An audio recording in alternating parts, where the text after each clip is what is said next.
Coming up, the process begins to fill the open seat on the Supreme Court. And later, a pedestrian mall project pushes ahead. The Iowa women's basketball team suffered a second-round exit. I'll tell you more in sports.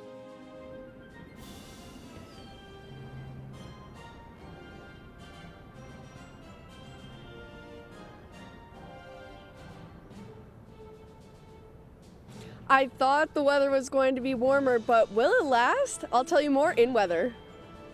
And more coming up on this Monday morning edition of DITV News. Don't go anywhere. DITV News starts right now.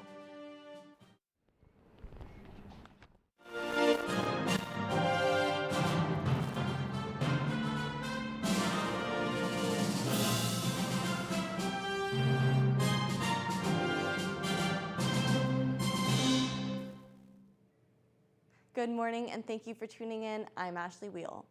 Judge Ketanji Brown Jackson begins her Supreme Court hearing today at 11 a.m. It will last 4 days and will consist of a series of interviews and testimonies to see if she will take Justice Breyer's seat. The first day will be opening statements from Jackson and the 22 committee members that are holding the hearing. Jackson met with 44 members of Senate following the announcement of her candidacy. This includes the 22 committee members participating in the hearing. These meetings have ranged from pure social interactions to discussions of her legal philosophy. The hope is to confirm Jackson before the April 8th Easter recess. For more information on Judge Ketanji Brown Jackson, check out Backroom Breakdown, episode 18. And the war in Ukraine could be coming to a dangerous stalemate. On Sunday, Ukrainian President Volodymyr Zelensky said that he is ready to negotiate with Russian President Vladimir Putin. But if the talks fail, the consequences could be catastrophic. I think that we have to use any format, any chance in order to have a possibility of negotiating, a possibility of talking to Putin. But if these attempts fail, that would mean that this is a third world war. Since the Russian invasion of Ukraine, at least 10 million Ukrainians have had to flee their homes and more than 900 people have been killed. Zelensky says there are compromises that cannot be made in negotiations with Russia. Changes to Ukrainian sovereignty and territories will not be on the table for Zelensky.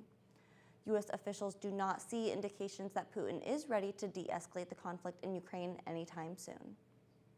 The Pedestrian Mall is an integral part of the Iowa City community. Daily Iowa News reporter Kate Perez is in the newsroom with more about the history of the Ped Mall. Kate, how did the idea for the Ped Mall come about?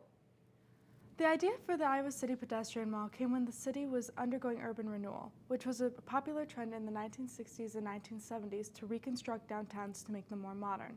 The Ped Mall was a part of this design to remake the downtown, and was not uncommon throughout the United States at the time. And what changes have there been over the years to the area? Over the years, there have been multiple changes. The Ped Mall used to go all the way through Burlington Street, but was cut off after the hotel was built in 1984. Additionally, there was a different fountain in the center of the Ped Mall that was nicknamed Three Women Peeing by the community. That fountain was replaced in 1999 along with all of the bricks in the Ped Mall. And how did the community feel about the Ped Mall then versus now? When the Ped Mall was first proposed, people really despised it and did not want one because they wanted to be able to just park outside of stores and walk into them. But with the Ped Mall, people had to walk further. They also didn't want the long-term construction. However, now the community loves the Ped Mall and uses it for everything from meeting place to a concert venue. Back to you, Ashley. Thanks, Kate. And the Iowa City Pedestrian Mall will receive a playground renovation this upcoming summer. The move was approved by the Iowa City Council. The Iowa City Parks have ordered the new equipment and it is projected to arrive around the end of May. The new play area will see a change in color, new features, and new forms of accessibility. The new playground plans were revealed and open to the public comment.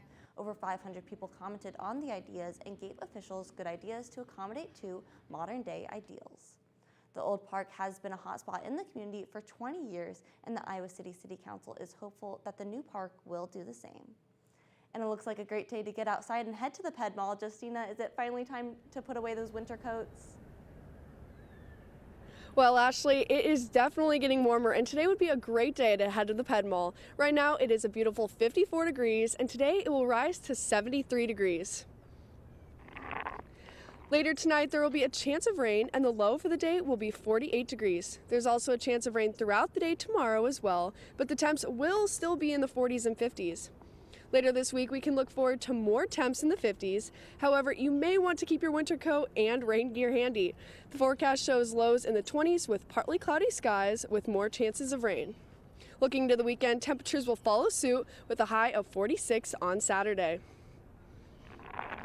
And while the Leprechauns brought us great luck over the weekend, I heard some bad luck came to Carver Hawkeye Arena. Sam, can you tell us more? Thanks, Justina. The Iowa women's basketball team took an early exit from the NCAA tournament as they fell 64-62 to 10th seeded Creighton. Monica Sonano was a huge factor in the paint, finishing with 27 points, but the Hawks struggled to finish, only shooting 38.9% from the field. The Hawks suffered a heartbreaker after the Blue Jays went on a 6-0 run in the last minute of the game to secure a spot in the Sweet 16. Obviously didn't perform the way we needed to win in the fashion that we wanted, and I think we still had a lot of opportunities to win the game, but overall they executed down the stretch and we didn't. And there's a lot of little things that you can go back and pick out from a one possession game, and I think it's overall just going to be a lot of fuel to the fire. Although the Hawks take an early exit, they still had a phenomenal season to look back on, as they were Big Ten regular season champions and Big Ten tournament champions. The Hawkeyes team will be back next fall in hopes of making a stronger run in the NCAA tournament next season. The Iowa baseball team overcame a ranked foe in their 6-3 win over number 12 Texas Tech. This was Iowa's first win over a ranked opponent this season, moving their record to 8-8 overall. Texas Tech jumped out to a 1-0 lead in the second inning on a Ty Coleman solo home run to center, but Iowa scored the next 5 runs to take a 5-1 lead to finish off the game. Two Hawkeyes pitchers, Ty Langenberg and Dylan Nedved, combined to strike out 17 Texas Tech batters that set the tone for the evening. Sophomore Ty Langenberg stated following the game, "This is a game we can build upon. We have 6 games before conference play, and we're hoping we can string together a couple after this big win." Head coach Rick Heller praised the team's efforts yesterday after their weekend battle. The Hawks have a quick turnaround hosting St. Thomas today at 4:05 at Dwayne Banks Field. The Iowa softball team were shut down by the #1 Oklahoma Sooners yesterday afternoon. The Hawkeyes battled it out but fell 20-0 to the Sooners as their offense struggled to muster any runs. The Sooners scored 4 runs in both the first and second innings. A 7-run third inning broke things open even further, and the Sooners capped the game off with a 5-run fourth. Although the Hawks suffered a tough loss, head coach Renee Gillespie stated, "It was a great opportunity for us to compete in an incredible environment this weekend. We were able to see what it takes to compete at a high level, and in this stadium, we'll work to continue toward getting there." The Hawks' record lies at 16-10, and they will return to the Diamond on March 25th through 27th for their home opener and begin Big Ten action against Wisconsin. Senior Gym Hawk Lauren Guerin dominated her floor routine at the Big Ten Championship meet last weekend. Guerin shared the floor title for a second consecutive season with a score of 9.950. Guerin joins Alexis Madde being the second Gym Hawk to earn back-to-back Big Ten titles. The 23rd ranked Gym Hawks left the meet 3rd overall, posting a team score of 196.950, finishing behind Michigan and Michigan State. The Gym Hawks will keep an eye out to see if they contend for an NCAA competition. Be sure to check back in on Wednesday morning for an update on Hawkeye baseball and softball. And for this week's Music Monday, Dreamville record label artist Deontay Hitchcock released his EP Every Day the 14th. The EP has 4 songs, and Hitchcock packs a lot of content into a tight space. There are over 5 other artists featured on the project, including a stellar verse from Chris Patrick on the song Don't Say. Along with releasing the album, Hitchcock also launched the Mother God Project, where he helps 100 women register for their own companies and provide them with business coaching. Deontay Hitchcock created this EP to show appreciation for the women in his life and is also making an effort to help other women realize their dreams.